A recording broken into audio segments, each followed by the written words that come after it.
ও বন্ধু, আল্লাহর নবী অনুমতি চাইলেন, অনুমতি পাইলেন।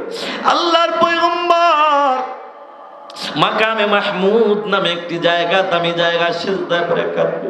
আল্লাহর হাবিব সাল্লাল্লাহু আলাইহি ওয়াসাল্লাম এমন কোন দোয়া নাই যে দোয়া নবীজি ওই দিন পড়বে না। নবীজি এত দোয়া পড়বে যে তামাম দুনিয়ার সব মানুষের দোয়া দুরূদ যদি এক জায়গায় করা হয়, আপনার আমার নবীর ওই দিনের দোয়ার সমান হবে না। সুবহানাল্লাহ। নবী বিভিন্ন ভাবে দোয়া দুরূদ পড়বে, আল্লাহর তাসবিহ জপবে, আর চোখের পানি ফেলা কাঁদবে। সিজদা করে যখন কাঁদবে, আল্লাহ পাক রব্বুল আলামিন ডাক দিয়া বলবে, হাবিব আপনি মাথা উঠান, ওয়ালা সাউফা ইউতিকা রাব্বুকা ফাতারদা, আপনি যা চাইবেন তাই পাইবেন। নবী আমার, আপনার তো দুনিয়ার জমিনটা কান্না কম করেন না, এটা তো আপনার কান্নার জায়গা না। আমি আল্লাহ আপনার চোখের পানি আর সহ্য করতে পারি না।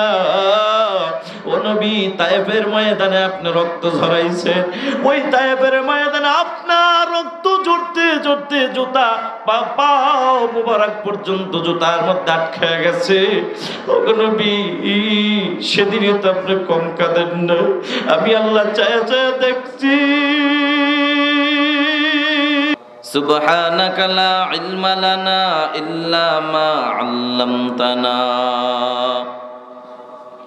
ইল্লা মা আল্লামতানা ইন্নাকা আনতাল আলিমুল হাকীম। রব্বি ইশরাহ লি সাদরি ওয়া ইয়াসসির লি আমরি ওয়াহলুল উকদাতাম মিন লিসানি ওয়াহলুল উকদাতাম মিন লিসানি ইয়াফকাহু কওলি।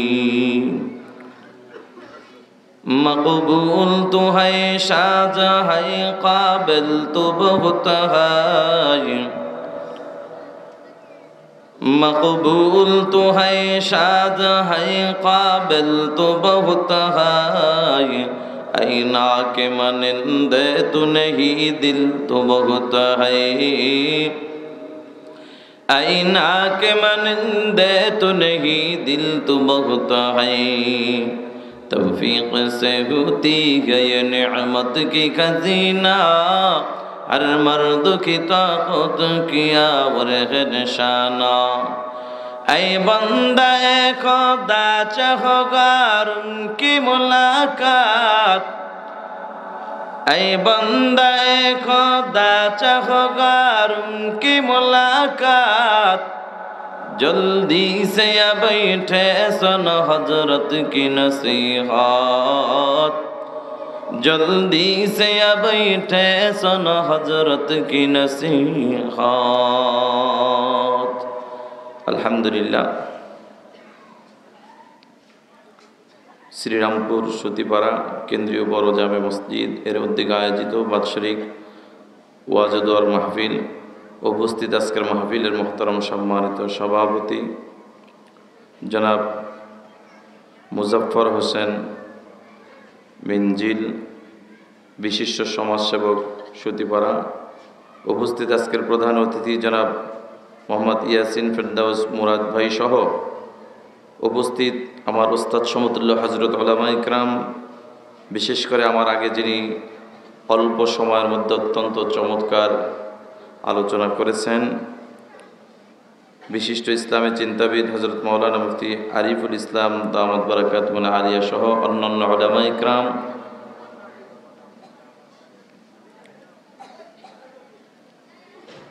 উলামা ইকরামদের মধ্যে অন্যতম একজন যার নামটা না বললেই নয়, আমার অত্যন্ত মহব্বতের মানুষ, ভালোবাসার মানুষ, আজকের মাহফিল পরিচালনায় যিনি আছেন বন্ধুবর হযরত মাওলানা আব্দুল আলিম দামাত বারাকাতুহু আলিয়া সহ অন্যান্য উলামা ইকরাম, বৃদ্ধ বাবাজিরা, কলেজার টুকরা যুবক ভাইয়েরা, পর্দার আড়ালে অবস্থানরতা সম্মানিত মা বোনেরা, মহান আল্লাহ রাব্বুল আলামিনের দরবারে কালিমাতুশ শুকর আদায় করছি যে মহান রব্বুল আলামিন অত্যন্ত দয়া করে, মায়া করে, ভালোবেসে হায়াতের জিন্দেগির কিছু সময় পবিত্র কোরআন ও হাদিসের আলোচনা শুনবার জন্য বেহেশতের বাগান, জান্নাতের বাগান, উলামায়ে কিরামদের মজলিস, সবচাইতে দামি মজলিস। আওয়াজ দিয়ে বলুন ঠিক না বেঠিক? উলামায়ে কিরামদের মজলিস যে দামি মজলিস, এটা আপনারা সুতিপাড়ার মুসলমান ঠিক বললো, ঠিক না বললেও কিন্তু ঠিক। আর একবার বলেন ঠিক না বেঠিক? কেমন দামি মজলিস! এই দামি মজলিসে যে আসবে, যে বসবে, সেই দামি হয়ে যাবে। সুবহান। এমন একটি দামি মজলিসে যে মালিক আপনাকে আমাকে হায়াতের জিন্দেগির কিছু সময় ব্যয় করে যে আসার বসার তৌফিক দান করলেন, এজন্য কালিমাতুশ শুকর আদায় করে সকলেই বলি আলহামদুলিল্লাহ।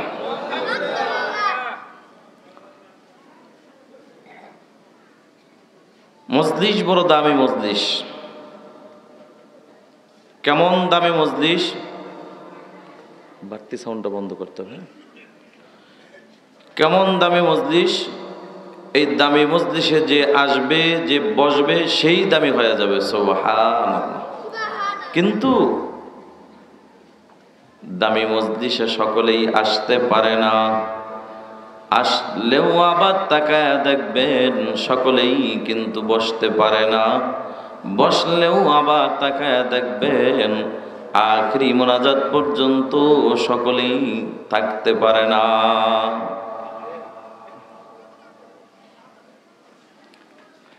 আমি জানতে চাই আপনাদের এলাকায় মুসলমানের সংখ্যা কি বাবা? এই না আরো কিছু আছে? কত? আরো 10-12 জন হবে নাকি? তার চেয়েও বেশি? কত বেশি? বলে হুজুর অনেক বেশি, অনেক বেশি। এই বাবা, যদি প্রশ্ন করি সবাই তো আলহামদুলিল্লাহ চলে আসছে, না 2-1 জন বাকি আছে? জবাব হইল হুজুর এখনো অনেক বাকি, অনেক বাকি। যদি আবার প্রশ্ন করি ভাই, যারা যারা কোরআনের বয়ান শোনার জন্য আসছে, বাড়ি থেকে বের হয়ে গেছে মাহফিলে যাই, সবাই তো এই জান্নাতের বাগানে বসে গেছে, রাস্তায় তো একজনও নাই, দোকানের সামনে তো কোনো লোকই নাই। আছে? আছে? কি বুঝলেন বাবা? টাকা থাকলেই সোনার মক্কা মদিনায় যাওয়া যায় না, শক্তি থাকলেই আল্লাহর ঘর মসজিদে যাওয়া যায় না। এই যে বাড়তি সাউন্ডটা বন্ধ করতে হবে। টাকা থাকলেই যেমন সোনার মক্কা মদিনায় যাওয়া যায় না, শক্তি থাকলেই আল্লাহর ঘর মসজিদে যাওয়া যায় না, ঠিক কোরআনের মাহফিলের পাশে ঘর থাকা সত্ত্বেও কোরআনের মাহফিল আসা যায় না। এটা মালিকের পক্ষ থেকে কবুল হওয়ার ব্যাপার। কথা বলেন ঠিক কিনা? কোটি কোটি টাকার মালিক, টাকার অভাব নাই। আজও পর্যন্ত সোনার মক্কা মদিনায় যাবে তো দূরের কথা, যাওয়ার চিন্তাও বাবা মাথায় ঢুকাইতে পারে না। আছে না নাই? চুল পেকে গেছে, দাড়ি পেকে গেছে, সোনার মক্কা মদিনায় যাবে তো দূরের কথা, যাওয়ার চিন্তাও মাথায় ঢুকাইতে পারে না। আবার তাকায় দেখো, রিক্সাওয়ালা বড় গরিব, সারাদিন রিক্সা চালায়, আজান শুনছে মসজিদে চলে যায়। কৃষক আল্লাহর বান্দা, কৃষি কাজ করে, আজান শুনছে তো বান্দা মসজিদে হাজির হয়ে গেছে। নামাজের পরে গরিব আল্লাহর বান্দা ওই মালিক আল্লাহর কাছে কেঁদে কেঁদে বলে, আল্লাহ, গরিব বানাইছো, কোনো আফসোস নাই, কোনো আফসোস নাই। টাকা পয়সা বাড়ি গাড়ি নাই, এজন্য কোনো আফসোস নাই। তবে মালিক, মনের মধ্যে একটা আশা, মরণের আগে একবার হলো সোনার মক্কা মদিনায় যেতে চাই। আছে না নাই? আমি আপনাদের কাছে জানতে চাই, গরিব যদি এমন আশা করে, গরিবের আশা আমার আল্লাহ পূরণ করতে পারেন কি পারেন না? টাকা কিন্তু নাই, কিন্তু আল্লাহ তাকে পৌঁছায় দিচ্ছেন, এরকম আছে না? এ নবীর উম্মতের দল, সোনার মক্কা মদিনায় যাওয়ার মতো আশা আপনাদের আছে না নাই? জীবনে একবার হলো যাবেন, এরকম আশা কার কার আছে দেখে হাত জাগান। আল্লাহ, যারা অর্ধেক হাত জাগাইছে এয়ারপোর্ট পর্যন্ত নিও, যারা পুরা জাগাইছে সোনার মক্কা মদিনায় পৌঁছায় দিও কোন আমিন। মদিনা যাইতে পারলাম না, মদিনা দেখতে পারলাম না। মন চায় যাইতে, একটু বলেন না মন থেকে, মদিনা যাইতে পারলাম না, মদিনা দেখতে পারলাম না। মদিনা নাম কত সুন্দর,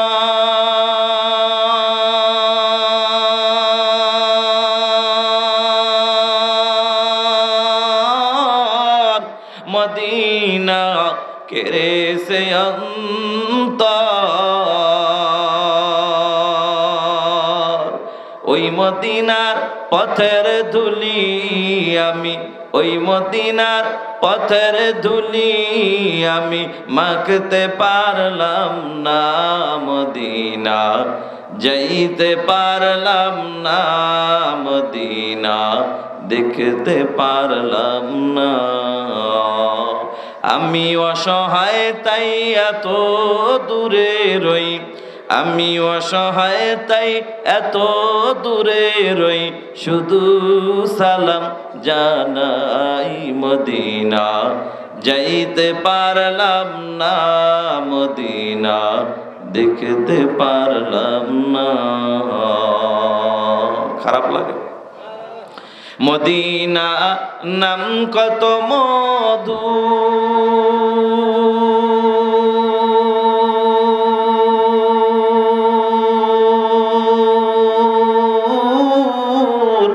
মদিনা আর যে কত দূর।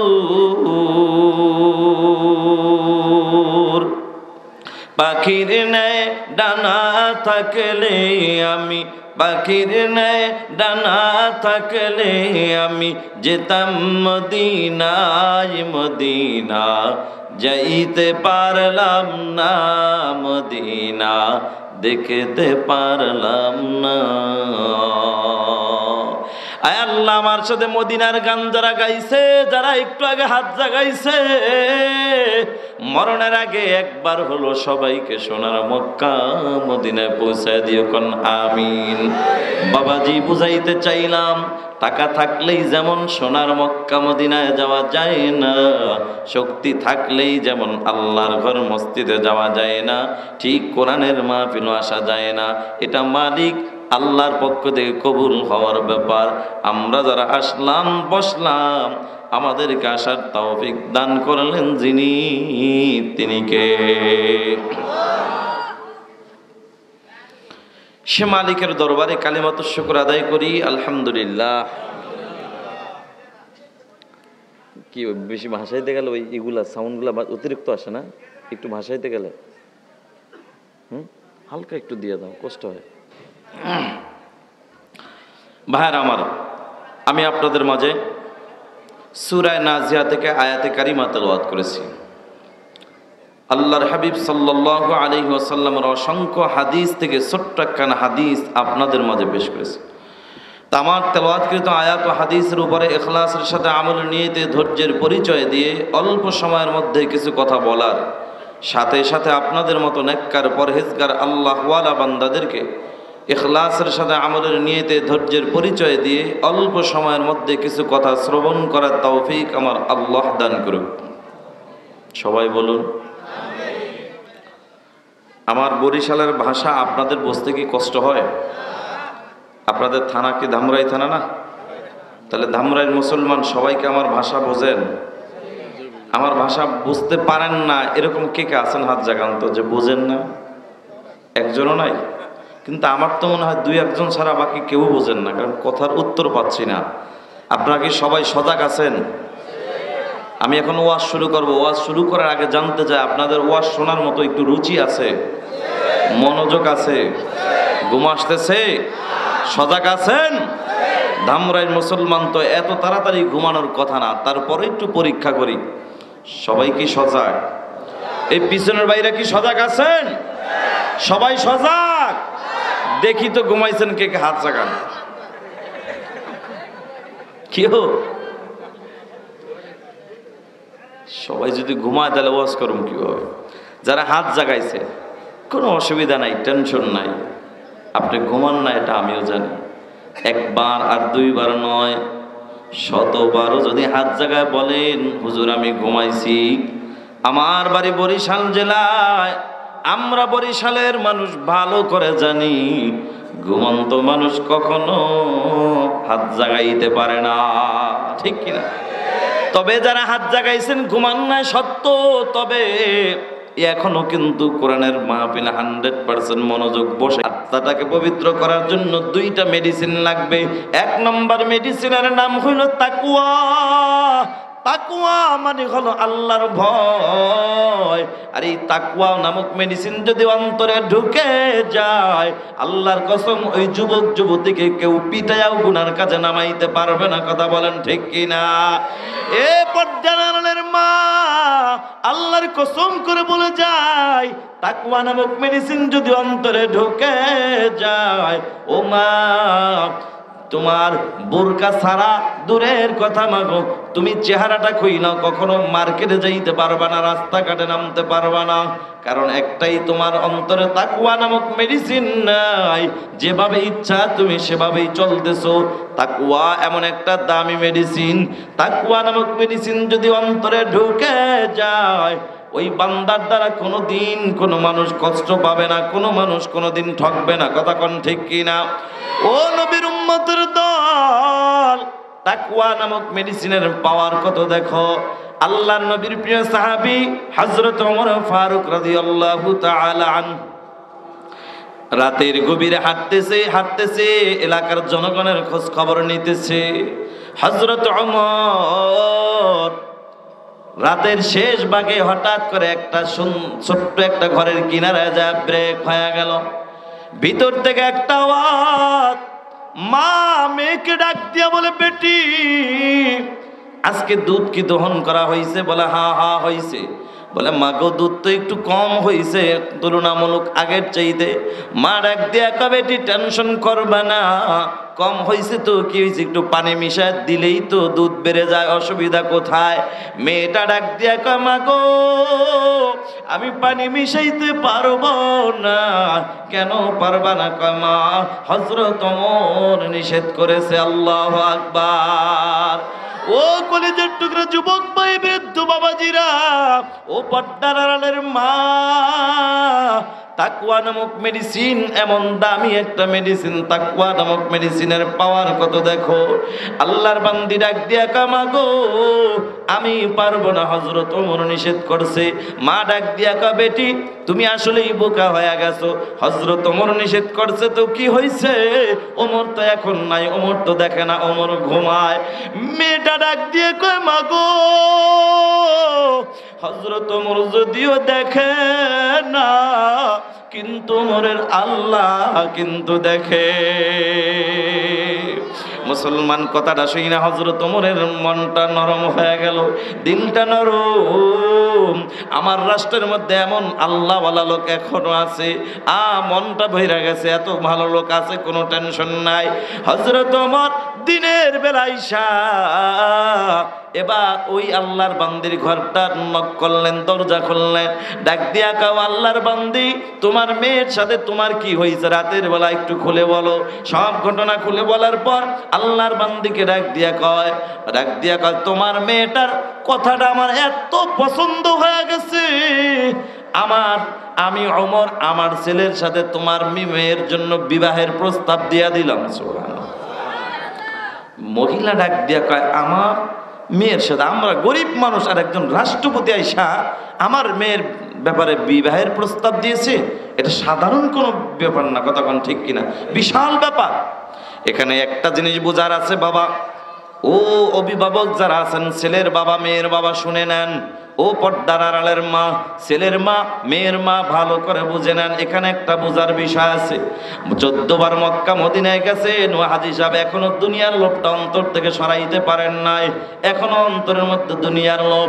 এখনো ডাক দিয়া বলেন, ও ঘটক ভাই, আমার ছেলের জন্য এমন একটা মেয়ে দেখো, যেই মেয়ের বাবার টাকা আছে, বাড়ি আছে, গাড়ি আছে। কথা কোন ঠিক কিনা? ও ঘটক ভাই, আমার মেয়ের জন্য এমন একটা ছেলে দেখো, যেই ছেলেটার টাকা পয়সা বাড়ি গাড়ি আছে, যদি ছেলেটা যদি সরকারি চাকরিওয়ালা হয় আরো ভালো হয়, যদি আমেরিকার পার্টি হয়, লন্ডনের পার্টি হয় তো কথাই নাই, কথা কোন ঠিক কিনা?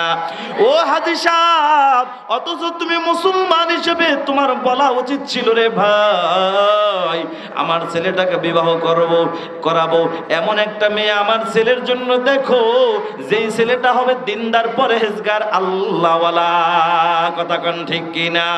মুসলমান আল্লাহর গোলাম, এমন চিন্তা তো তোমারও নাই আমারও নাই, কিন্তু যুবক রে তোমাদের হাতে ধরে পায়ে ধরে বলে যাই, ও যুবতী বোন তোমাকেও বলে যাই, দুনিয়ায় শান্তি পরকালে মুক্তি যদি পেতে চাও তাহলে বলবা বাবা আমি ভালো ছেলে চাই, দিনদার ছেলে চাই, নামাজি ছেলে চাই, পরহেজগার আল্লাহওয়ালা ছেলে চাই। দুনিয়ার হায়াতের জিন্দগিটা এটা আসলে আপনার আমার থাকার জায়গা নয়, দুনিয়াটা হলো আপনার আমার জন্য আখিরাতের বাজার করার জায়গা, কথা কোন ঠিক কিনা? যুবক ভাই তুমি নিজে তাকওয়াওয়ালা হয়ে যাও আর আল্লাহর কাছে দোয়া করো, আল্লাহ তুমি আমাকে একজন তাকওয়াওয়ালা আল্লাহ দিনদার যুবকে পরিণত করে দাও, তোমার খাঁটি গোলাম বানায় দাও। আর একটা দোয়া করো, আল্লাহ হায়াতের জিন্দেগিটা আমার জন্য একজন নেককার আল্লাহওয়ালা একজন বিবি দান করে দাও। ও যুবক ভাই আজকে অনেকেই ভুলের পথে আছো, নিজেকে নিজে কি মনে করো, আজকে মনে করতেছো না না ক্লিন শেভ করলে আমার চেহারাটার নূর চমকায়, খুব ভালো দেখায়, না রে যুবক, না না, মনে মনে ভাবতেছো টুপি মাথায় দিলে মানুষ মোল্লা বলবে, দাড়ি রাখলে মানুষ মোল্লা বলে টিটকারি করবে, সুন্দরী রূপসী কোনো মেয়ে আমার কাছে আসবে না, কোনো টাকাওয়ালা আমার কাছে মেয়ে দিবে না, আমাকে মনে করবো গরিব মানুষ, গরিব মানুষ। এরে যুবক, না না, কোনো মেয়ে যদি না দেয় অসুবিধা নাই, কোনো আল্লাহর বান্দা যদি তোমাকে গরিব বলে যদি না দেয়, গরিবেও যদি দেয়, গরিব মেয়ে যদি পাও, দিনদার মেয়ে করে ঢুকাও, কপাল খুলে যাবে। এরে যুবক ভাই দুনিয়াটা হায়াতের জিন্দিগিটা কিন্তু আসলেই দুনিয়ার হায়াতের জিন্দিগিটা হলো একদম কম, আখিরাতের তুলনায় একেবারেই কম। দুনিয়ার 50,000 বছর আর আখিরাতের হলো একদিন। মুসলমান যুবক ভাই মনে করতেছো দিনের পথে চললে বুঝি তোমাকে মানুষ মূল্যায়ন করবে না, এটা একেবারেই ভুল ধারণা। এরে যুবক ভাই, ও বৃদ্ধ বাবাজিরা, কেমন ভুল ধারণা, মনে মনে ভাবতেছো ভালো কোনো মেয়ে মনে হয় পাইবা না।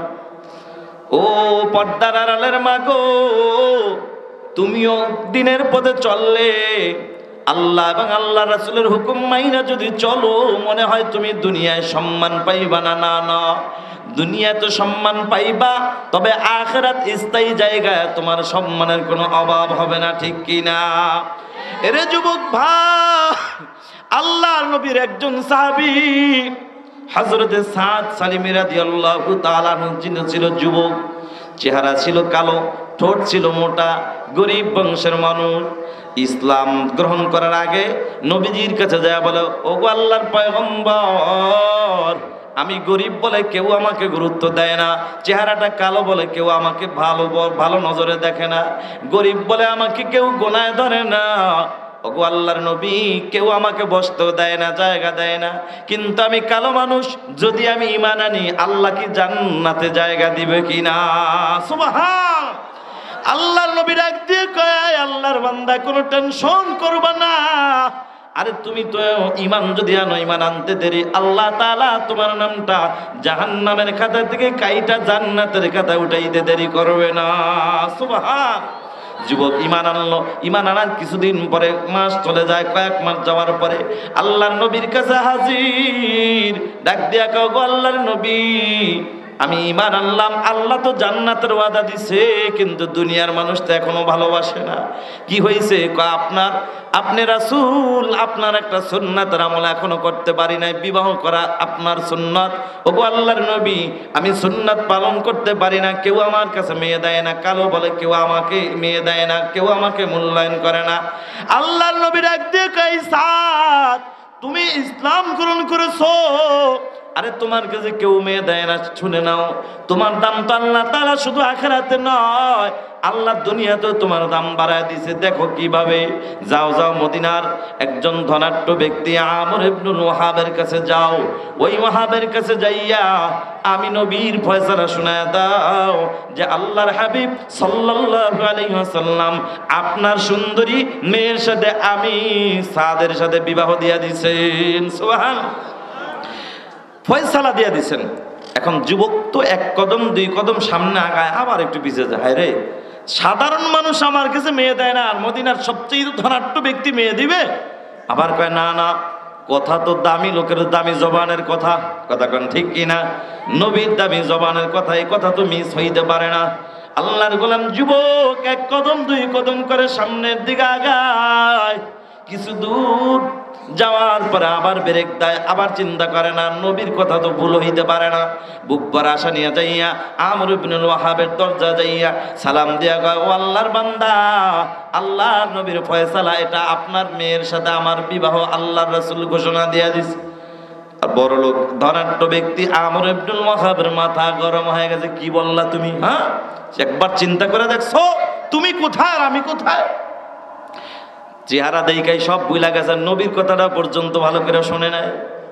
ছেলেটা এখন যুবক, আল্লাহর গোলাম সাদ সালিমি রাদিয়াল্লাহু তাআলা এখনো বুক ভরা আশা ছাড়ে নাই, কিন্তু তার ধমকে এক কদম দুই কদম পিছনে চলে গেছে।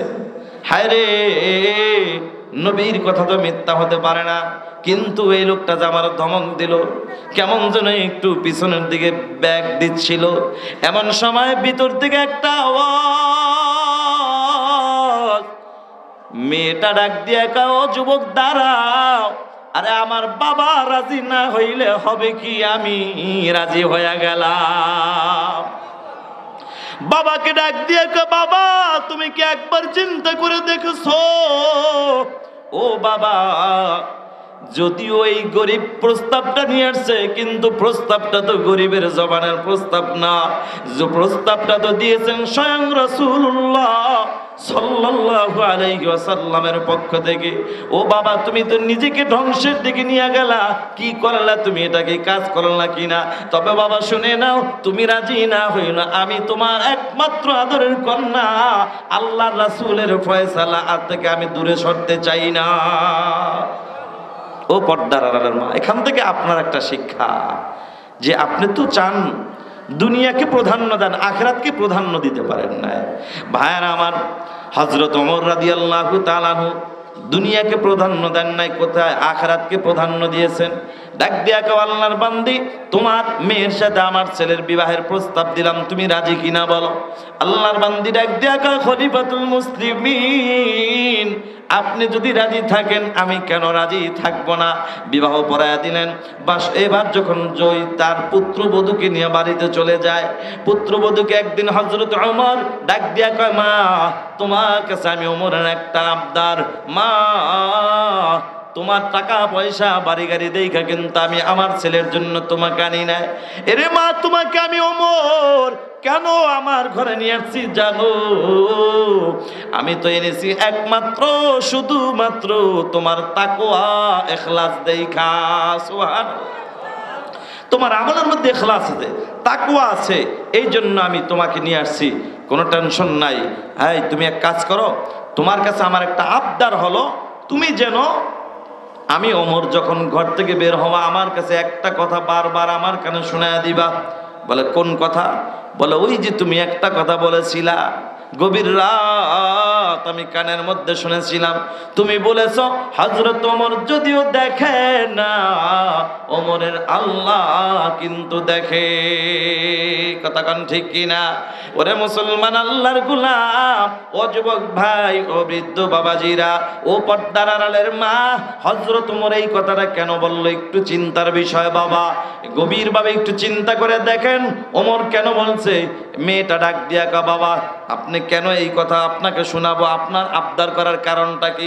হযরত ওমর ডাক দিয়া কামাগো, আমি ওমর ঘর থেকে যখন বের হয়ে যায় দুনিয়ার মোহাব্বত যেন আমাকে না পায়, দুনিয়ার মোহাব্বত যেন আমি ওমরকে ঘেরাও করতে না পারে, আখিরাত যেন আমার স্মরণ থাকে যে আমি ওমর তখন এই কথাটা ভাববো, আমি ওমর যা করি বা না করি সব আমার আল্লাহ দেখে। ঠিক কি না ভাইয়ার আমার? এটা কোন ওমর? এটা তো সেই ওমর যেই ওমর কবরে যাওয়ার পর স্বপ্ন যুগে একজন জিজ্ঞাসা করে, ও আল্লাহর গোলাম, ও হযরত ওমর, আপনার সাথে কবরে কেমন ব্যবহার করা হয়েছে? ওমর ডাক দিয়া কয়, ভাই আমাকে যখন তোমরা দাপন কইরা চইলা গেছো, দুইজন মুনকার নাকির ফেরেশতা হাজির। দুইজন ফেরেশতা আসার পর আমাকে প্রশ্ন করে, মান রব্বুকা, তোমার রব কে? আমি ওমর তো উল্টা তাদেরকে ধমক দিয়া বলেছি, আমাকে পরে জিগাও, আগে বলো তোমার রব কে। নারায়ে তাকবীর। আল্লাহর ফেরেশতারা অবাক হয়ে গেছে, আল্লাহর ফেরেশতারা অবাক হয়ে গেছে। একটু বাড়ান। আল্লাহর ফেরেশতারা অবাক হয়ে গেছে। আল্লাহর ফেরেশতারা অবাক হইয়া কয়, কি ব্যাপার? আল্লাহ কি আমাদেরকে পাঠাইছে তাকে প্রশ্ন করার জন্য, না হযরত ওমরকে পাঠাইছে আমাদের প্রশ্ন করার জন্য? বলেন না সুবহানাল্লাহ। আল্লাহর নবীর রওজা মোবারকের পাশেই ছিল হযরত ওমরের কবর। আল্লাহর নবীর চেহারা মোবারক ঘুরাইয়া আল্লাহর নবী ডাক দিয়া কও, আল্লাহর ফেরেশতারা কোনো টেনশন করবা না, আমার ওমরকে তোমাদের আর প্রশ্ন করা লাগবে না। আমার সাহাবী ওমর তোমাদের চাইতে তার রবকে অনেক ভালো চেনে। সুবহানাল্লাহ। এটা হলো সেই ওমর ভাইয়ার আমার। ওয়া আম্মা মান খাফা মাকামা রাব্বি, আল্লাহ বলেন আমি রবের সামনে দাঁড়ানোর ভয় নিয়া, এই বাবা, রবের সামনে দাঁড়ানোর ভয় আগে অন্তরে ঢুকাইতে হবে, যে দাঁড়াইতে হবে এই চিন্তাটা আগে ভেতরে ঢুকাইতে হবে, বিশ্বাস অন্তরে ঢুকাইতে হবে। কথা কোন ঠিক কিনা? যে আমার রবের সামনে একদিন আমার দাঁড়াতে হবেই, এটা 100% আগে বিশ্বাস করতে হবে। বলেন তো আপনার আমার রব যিনি, তিনি কে? ওই রবের সামনে দাঁড়ানোর ভয় অন্তরে ঢুকানোর দরকার আছে না নাই? একদিন আপনার আমার দাঁড়াতে হবে কি হবে না? নবীজি আম্মা জান আয়েশা সিদ্দিকা রাদিয়াল্লাহু তাআলা আনহার সামনে বয়ান করেন, ও আয়েশা, কিয়ামতের ময়দানে মানুষগুলা দাঁড়ানো থাকবে কত বছর? বলে 50,000 বছর। আয়েশা তুমি কি জানো দাঁড়ানোর জায়গা পাবে কতটুকু? ও সুতিপাড়ার মুসলমান, 1% পাইবেন না, 2% নয়, 1 কাঠা 2 কাঠা নয়, কতটুকু জায়গা পাইবেন জানেন? মাত্র পায়ের তালু রাখতে যেই পরিমাণ জায়গা লাগে, 2টি পায়ের তালু ওই পরিমাণ জায়গা আপনার জন্য বরাদ্দ হবে। আল্লাহর নবী ডাক দেয়, আয়েশা, কিয়ামতের ময়দানে মানুষগুলা এই পরিমাণ জায়গা নিয়ে 50,000 বছর দাঁড়ায় থাকবে। আয়েশা, মানুষগুলা 50,000 বছর দাঁড়ায় থাকবে, মানুষ কিন্তু দাঁড়াবে উলঙ্গ অবস্থায় দাঁড়ায় থাকবে। আম্মা জান আয়েশা রাদিয়াল্লাহু তাআলা আনহা ডাক দিয়া কয়, পয়গম্বর, মানুষগুলা যে উলঙ্গ অবস্থায় দাঁড়ায় থাকবে মানলাম, কিন্তু আমরা নারীরাও কি উলঙ্গ অবস্থায় থাকবো? আল্লাহর নবী ডাক দিয়া কয়, আয়েশা, তোমরা নারী, তোমরা উলঙ্গ অবস্থায় থাকবা। কে নারী আর কে পুরুষ, সবাই সেখানে উলঙ্গ অবস্থায় থাকবে। আম্মা জান আয়েশা সিদ্দিকা রাদিয়াল্লাহু তাআলা আনহা চোখের পানি ফেলায় কান্দে আর ডেকে বলে, পয়গম্বর, আমরা নারীরা যে দাঁড়ায় উলঙ্গ অবস্থায় দাঁড়াবো, আমাদেরকে একটু লজ্জা হবে না? পুরুষগুলোকে আমাদের দিকে তাকায় থাকবে না? আল্লাহ নবী ডাক দিয়া কয়, আয়েশা রে, এটা তো এমন দিন, এটা তো সেই দিন কেউ কারো দিকে তাকাবার কোনো সুযোগ পাবে না। যুবক ভাই, দিলটারে নরম করে দাও, চোখের পানি পালানো যায় কিনা একটু চেষ্টা করো। আল্লাহর কসম, যুবক রে, তোর আমার চোখের পানির এত দাম, এত দাম। হাদিস শরীফের মধ্যে আছে, মামবাকা মিন খাশিয়াতিল্লাহি হারামাল্লাহু তিলকাল আইনা আলান নার। আও কামা ক্বালান নাবিয়্যু আলাইহিস সালাতু ওয়াস সালাম। নবী বলে কেউ যদি জাহান্নামের ভয়ে, আল্লাহর ভয়ে চোখের পানি, মাছির মাথা পরিমাণ চোখের পানি ছেড়ে দিতে পারো, আল্লাহ তাআলা ওয়াদা করেছেন তাকে জাহান্নামের আগুনে দিবেন না। সুবহানাল্লাহ। যুবক দিলটা নরম করে দাও, চোখের পানি একটু ফালাবার চেষ্টা করো। যুবক তোমার আমার চোখের পানির অনেক দাম। কেমন দাম দেখো, নবীজির একজন সাহাবী হযরতে মুআবিয়া রাদিয়াল্লাহু তাআলা আনহু ইশারার নামাজটা পড়া বাড়িতে ঘুমায়। ঘুমের ঘরে হঠাৎ করে গভীর রাত, হঠাৎ করে দেখা আওয়াজ হয়। কিসের আওয়াজ? দরজার মধ্যে কে যেন ঠক ঠক করে আওয়াজ দিচ্ছে। আল্লাহর নবীর সাহাবী ঘুম থেকে উঠে ডানে তাকায়, বামে তাকায়, কিরে কাউকে দেখা যায় না, কে দরজা নক করলো? দরজাটা খুলে তাকায় দেখে দরজার চিপার মধ্যে কালো মুখোশ পরে এক ব্যক্তি দাঁড়িয়ে আছে। কে তুমি? বলে আমি হইলাম মিস্টার ইবলিস, আপনার পরিচিত। কেন আসছো? বলে আপনাকে একটু উপকার করার জন্য আসছি। নবী আমার ডাক দিয়া কয়, না না, ইবলিস শয়তান কখনো মানুষের বন্ধু হতে পারে না, মানুষ উপকার করতে পারে না। কথা বলেন ঠিক কিনা?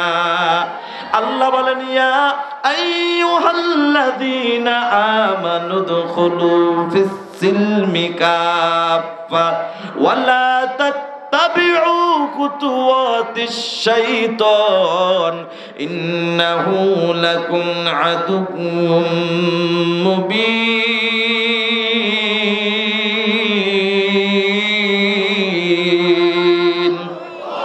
আল্লাহ বলবো, ইমানদার ইসলামের মধ্যে পরিপূর্ণভাবে প্রবেশ করো। খবরদার শয়তানের পথ অনুসরণ করিও না, নিশ্চয়ই শয়তান হলো তোমাদের মুমিনের প্রকাশ্য দুশমন। কথাটা কার? আল্লাহর নবী সাহাবী ডাক দিয়া কয়, শয়তান সত্যি করে বল, তুই কেন আমার কাছে আসছো? কি উপকার করার জন্য? মিস্টার ইবলিস ডাক দিয়া কয়, ও নবীর সাহাবী, বিশ্বাস করেন কিনা জানি না, করবেন কিনা জানি না, তবে সত্য কথা বলছি, আমি আপনাকে ঘুম থেকে জাগায় দেওয়ার জন্য আসছি। আপনার তাহাজ্জুদ নামাজের সময় হয়ে গেছে, এই জন্য জাগায় দেওয়ার জন্য আসছি।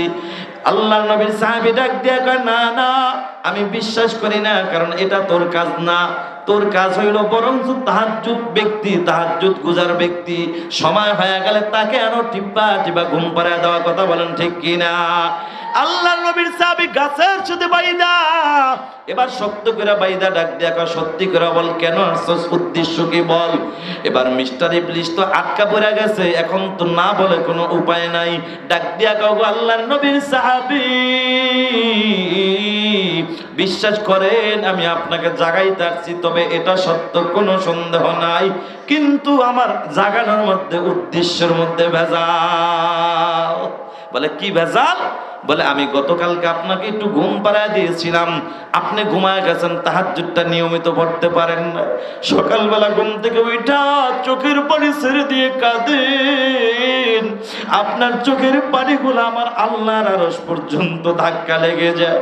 আপনার কান্নার আওয়াজ আল্লাহর আরশ পর্যন্ত চলে যায়। আপনার চোখের পানি দেখে মালিক সহ্য করতে পারে নাই, বরং আপনি নামাজ পড়া সময় মতো যেই সব পাইতেন তার ডাবল সব আল্লাহ আপনার চোখের পানির বিনিময়ে আল্লাহ দিয়া দিছে। ও যুবক ভাই, বৃদ্ধ বাবাজিরা, ও পর্দার আড়ালের মা, চোখের পানির অনেক দাম। ও আল্লাহর নবী, আল্লাহর গোলামেরা, ভালো করে শুনে নাও। আম্মা জানা আয়েশা রাদিয়াল্লাহু তাআলা আনহা চোখের পানি ফেলে কান্দে, ডাক দিয়া কও, আল্লাহর নবী,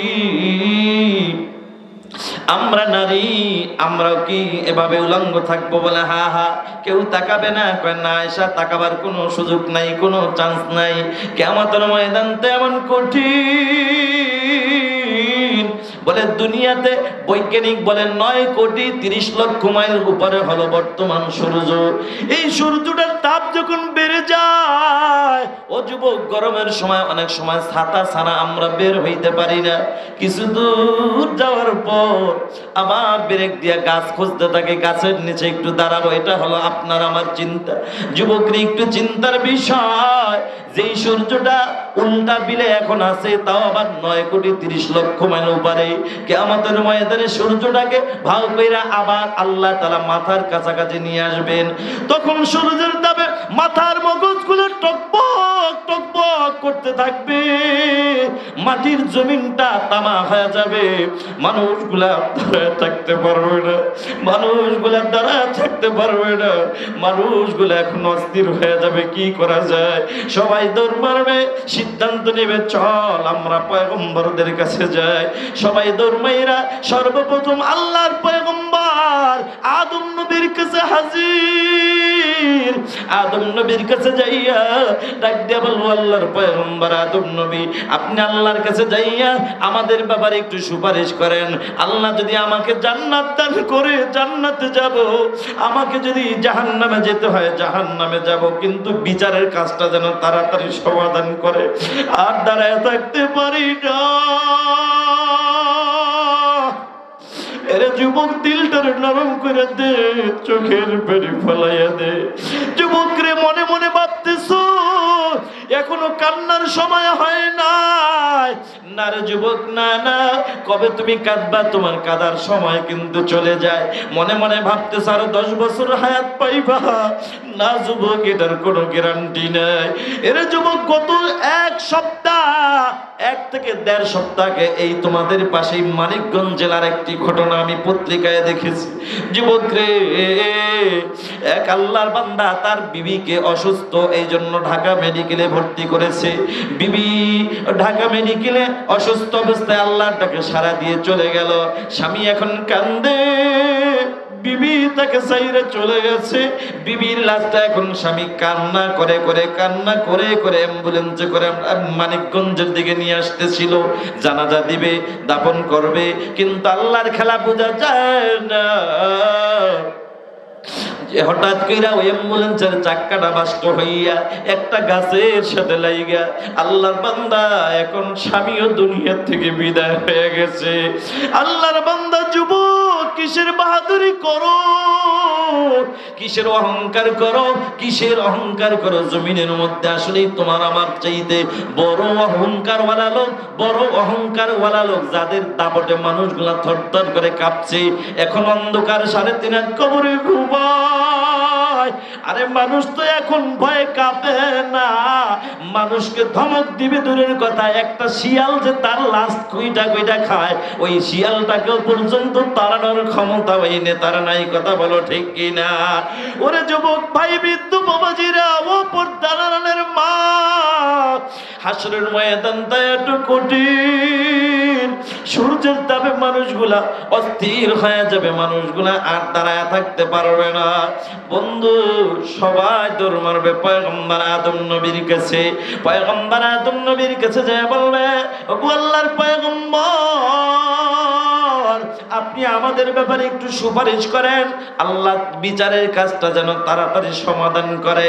পয়গম্বর আদম নবী ডাক দিয়া বলবো, আল্লাহর বান্দারা, আমি পারবো না, কারণ আমি তোমাদের ব্যাপারে যদি বলতে যাই, আল্লাহ যদি আমাকে দাঁড় করাইয়া ডাক দিয়া কয়, আদম তুমি অন্যের কথা পরে বলো, আগে বলো আমি আল্লাহ বলেছিলাম আদম রে ওই জান্নাতে ঢুকায়া দিলাম, এই গাছের ধারে কাছেও যাইবা না, তুমি কেন গেলা, কেন খাইলা, আগে সেই জবাব দাও, আমি আদম জবাব দিতে পারবো না।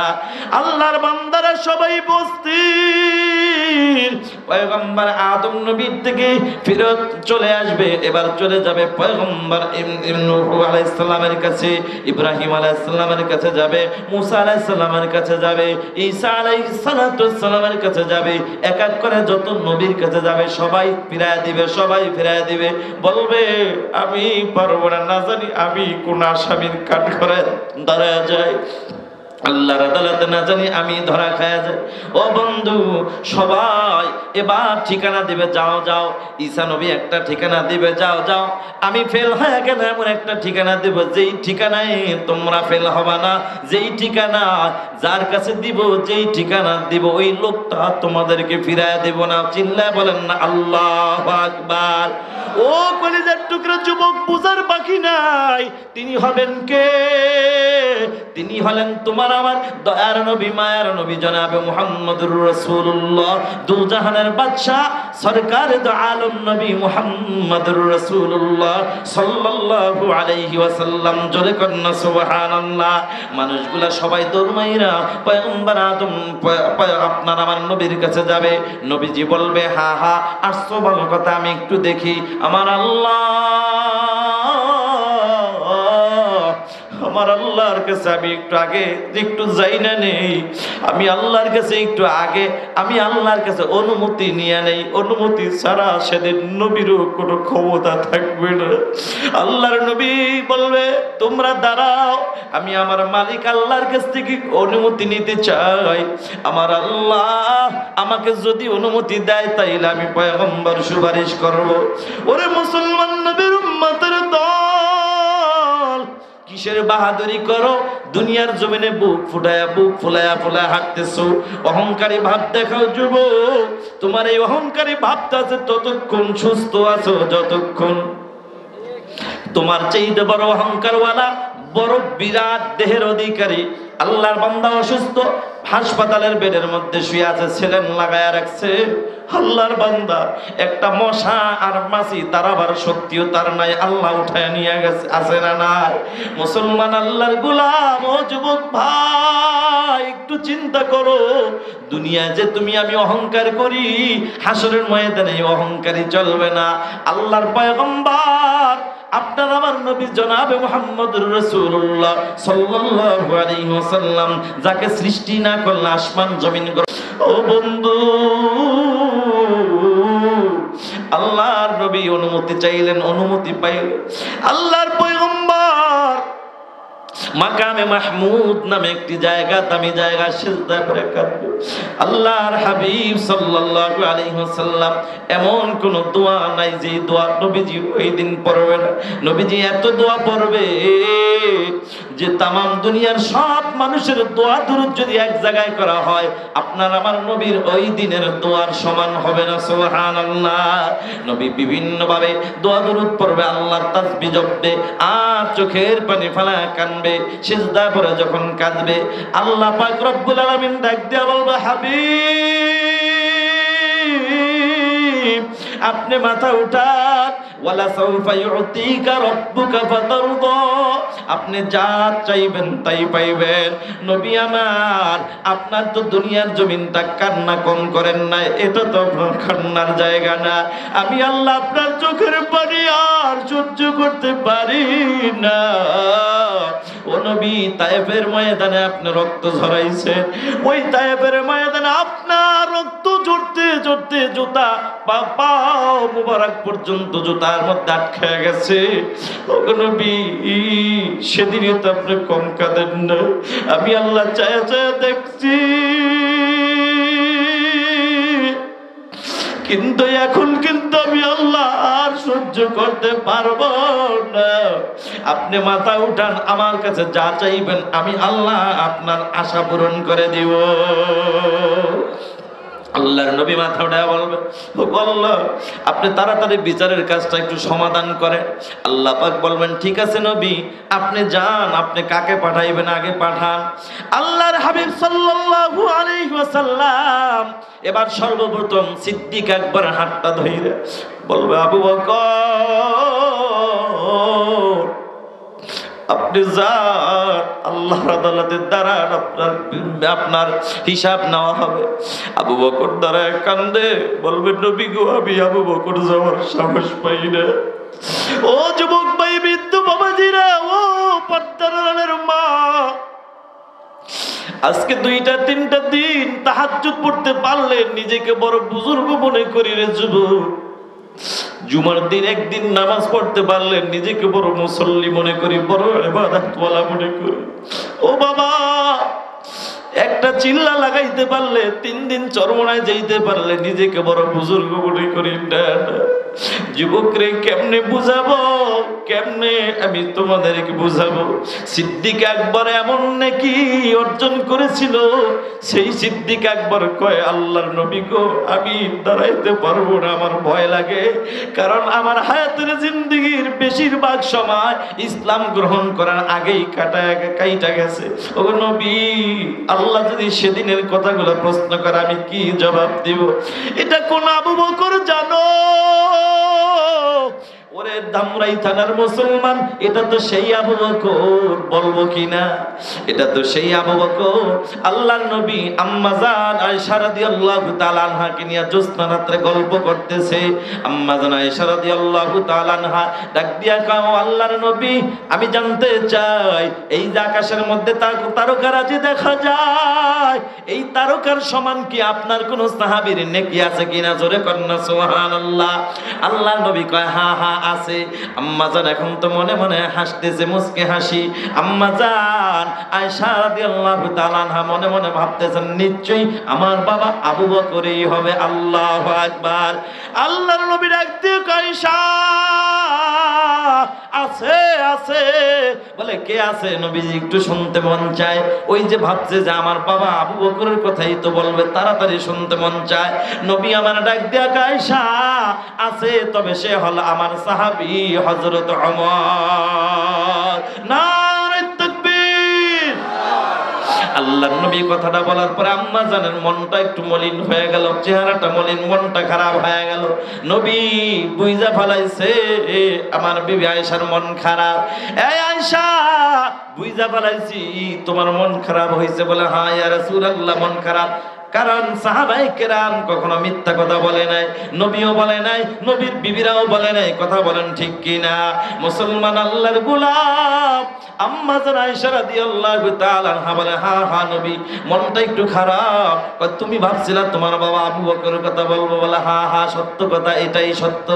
আল্লাহর নবী ডাক দিয়া কয় আয়েশা, আরে এটা তো ওমরের কথা বললাম, কিন্তু তোমার বাবা আবু বকর এত নেকি অর্জন করেছে, আল্লাহ তাআলা তার আমলনামায় এত নেকি দান করেছেন।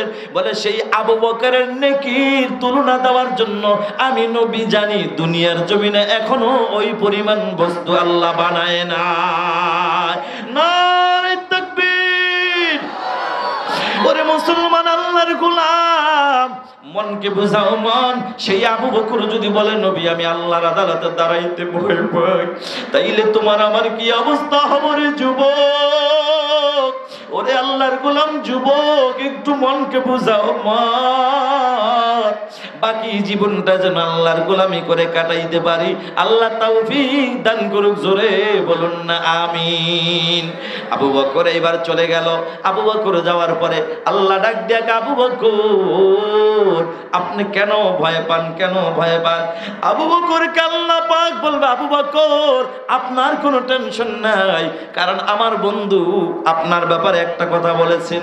ও আল্লাহ, আমার সাহাবীরা আমার উপর যত অনুগ্রহ করেছে সমস্ত সাহাবীদের বদলা আমি যতটুকু পারছি দুনিয়াতে দিছি, কিন্তু আবার আবু বকরের বদলা আল্লাহ, আমার আবু বকরের বদলা আমি দিতে পারি নাই, এটা আপনার জন্য রেখে দিয়েছি। আল্লাহ বলবে ও আবু বকর টেনশন নাই, আমার বন্ধুর দোয়া কবুল হয়ে গেছে, যাও আমি আল্লাহ তোমার সেই আমার রাসূলের প্রতিদানের সেই বদলা আমি আল্লাহ আজকে দিয়া তোমাকে বিনা হিসাবে জান্নাত দিয়ে দিলাম। ভাইরা আমার, এবার হযরত ওমরের পালা। আল্লাহ নবী বলবো ওমর যান, আপনি যান। ওমর ভয়ে কাঁপবে। বন্ধু এভাবে করে আবার ওসমান রাদিয়াল্লাহু তাআলা আনহুকে বলবে আপনি যান। হযরত ওসমান যাবে কিন্তু ভয়ে কাঁপ। আল্লাহ ডাক দিয়া বলবে ওসমান কোনো টেনশন নাই, আপনার কোনো টেনশন নাই, আপনার ব্যাপারে আমার বন্ধু জনাবে মুহাম্মদুর রাসূলুল্লাহ সাল্লাল্লাহু আলাইহি ওয়াসাল্লাম তিনি একটা আবদার করেছে, আপনার ব্যাপারে বলেছে, আপনার একদিনের আমল আমার বন্ধুর কাছে অনেক পছন্দ হয়ে গেছে। ঈদের দিন নামাজে যাবে, সবাই নামাজে যায়, নতুন পোশাক পরে যায়, কত মানুষ কত বাজার করে, কত খানা খায়।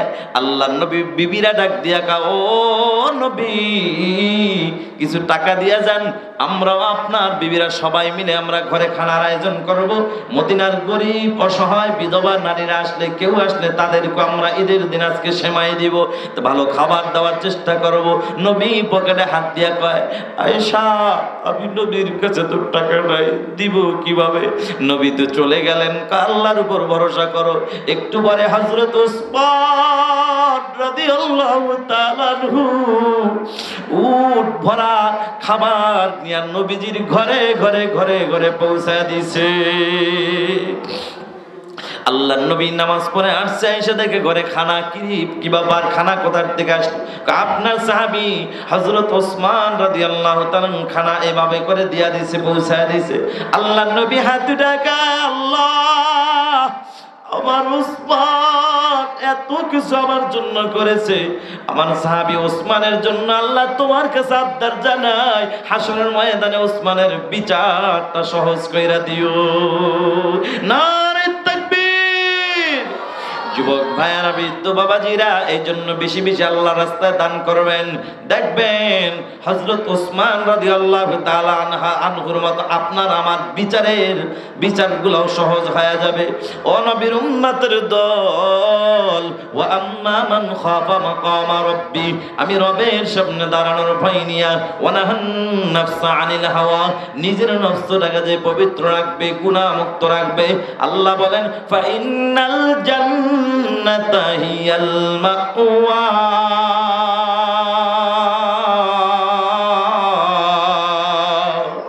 নিশ্চয়ই তার ঠিকানা হলো জান্নাত। জোরে কন্না সুবহানাল্লাহ। আল্লাহর পয়গম্বরের হাদিস আপনাদের মাঝে পেশ করেছি। নবীজি বলে, কুল্লু উম্মতি ইয়াদখুলুনাল জান্নাহ, আমার সমস্ত উম্মত জান্নাতি। জোরে বলা যাবে কি সুবহানাল্লাহ? ইল্লা মান আবা, কিন্তু তারা না। সাহাবায়ে কেরাম প্রশ্ন করলো, পয়গম্বর কে জান্নাতি আর কে জান্নাতি না? নবী ডাক দিয়া বলো, সাহাবায়ে কেরাম যারা আমি নবীকে মানবে তারা জান্নাতি, যারা মানবে না জান্নাতি না। সাহাবায়ে কেরাম ডাক দিয়া বলে, পয়গম্বর কে আপনাকে মানে আর কে মানে না জানতে চাই।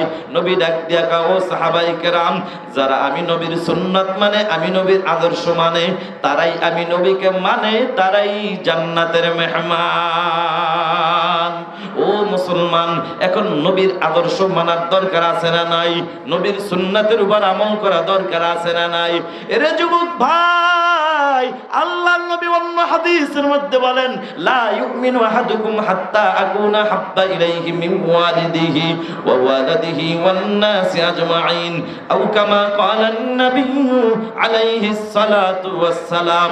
নবী বলে, উম্মতেরা ততক্ষণ পর্যন্ত খাঁটি মুমিন হইতে পারবা না যতক্ষণ পর্যন্ত তোমার বিবি, তোমার বাচ্চা, তোমার ধন সম্পদ, এক কথায় তোমার জীবনের চাইতে আমি নবীকে বেশি পরিমাণে ভালো না বাসবা। মুসলমান আল্লাহর গোলাম, সাহাবায়ে কেরাম হাদিস শুনছে তো জায়গায় আমল কইরা দেখায়া দিছে। আল্লাহর নবীর যুবক সাহাবী তারা জীবন দিয়াও নবীকে ভালোবাসছে, বিবির চাইতে বেশি ভালোবাসছে, মেয়ের চাইতে, ছেলের চাইতে বেশি ভালোবাসা নবীর সামনেই প্রমাণ করে দেখাইছে। আর তুমি আমি জীবন তো দূরের কথা যুবক, আজকে বিবির চাইতে একটু বেশি ভালো নবীকে এখনো বাসতে পারি না, ঠিক কিনা? বলতে পারো হুজুর নবীর জন্য জীবন দিতে রাজি, কিন্তু মাগান সুন্নাতটা পালন করতে রাজি না, এরকম আশা আছে না নাই?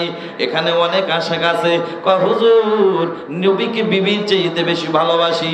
যুবক রে, যদি ভালোবাসতা সেটার প্রমাণ তো মুখে হইতো না, বাস্তবে দেখা যাইতো। তোমার বিবির এক দেখা স্বামী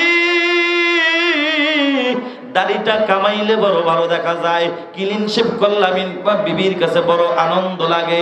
আল্লাহর নবী মদিনায় শুয়ে কান্দে, ডাক দিয়া কয় উম্মত রে, তুই দাড়িটার মধ্যে খুর লাগাইলাম, নবীর কলিজায় বড় আঘাত লাগে।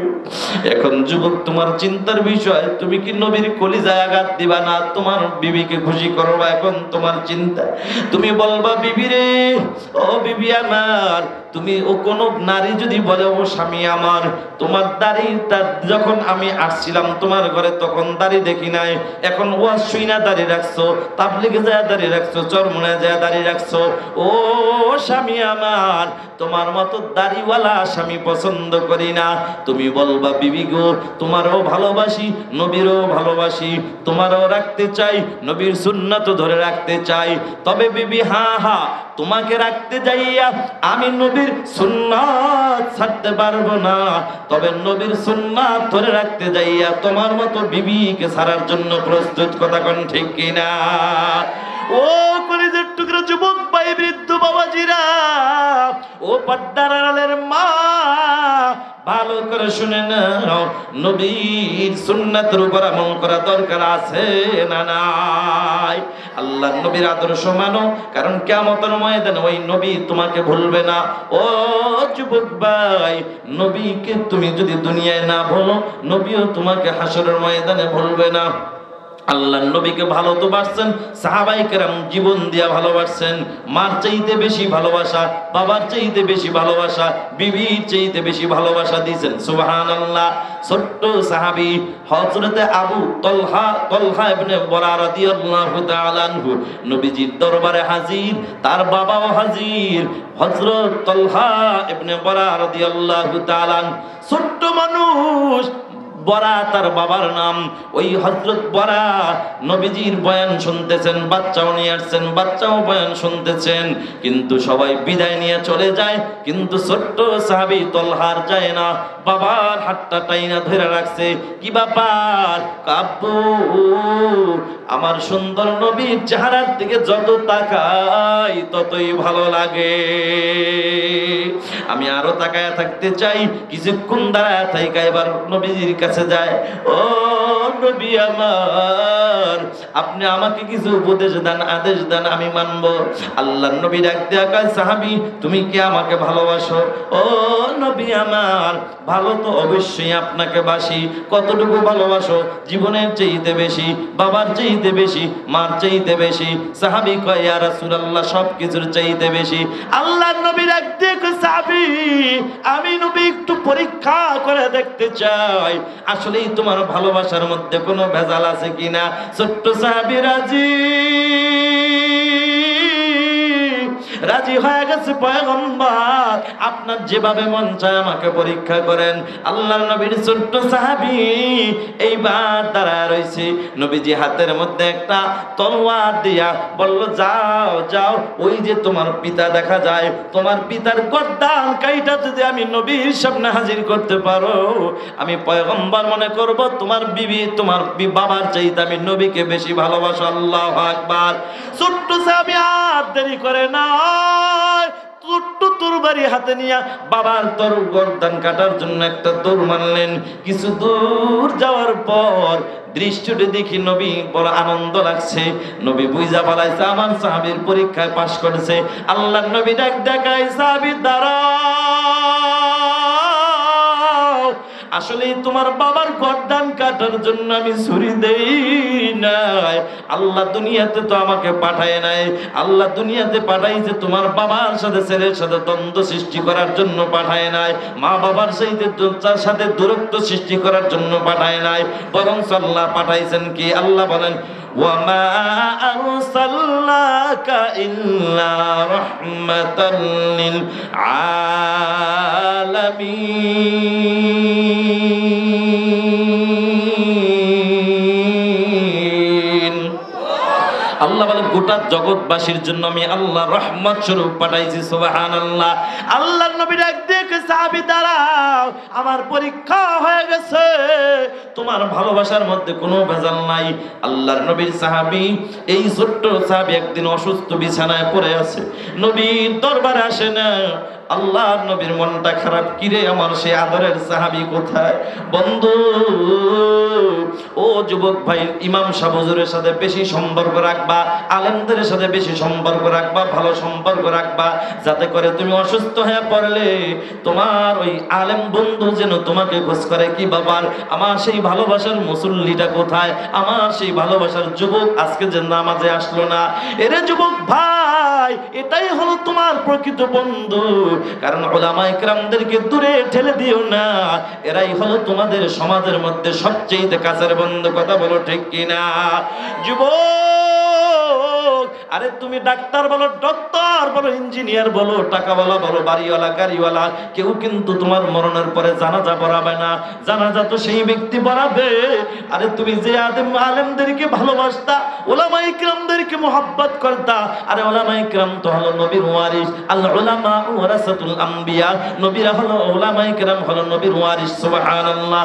নবী নাই, নবীর ওয়ারিসরা এখন তোমাদেরকে পথ দেখাইতেছে। নবীর ওয়ারিস উলামায়ে কেরামদের সাথে সম্পর্ক ভালো রাখো, কপাল খুলে যাবে, কপাল খুলে যাবে। এর নবীর উম্মতের দল, আল্লাহর কোরআন শেখো। যুবক মাঝে মাঝে যাইয়া মসজিদের ইমাম সাহেব হুজুরের কাছে যায়, বলো হুজুর কোরআন পড়তে পারি না সুন্দরভাবে, এখনো পর্যন্ত সূরা ফাতিহাটাও পারি না। হুজুর এখন তো বড় হয়ে গেলাম, এখন তো আমি ভালো করে ওইভাবে কোরআন পড়তে পারবো না, ব্যস্ততা বাইরে গেছে।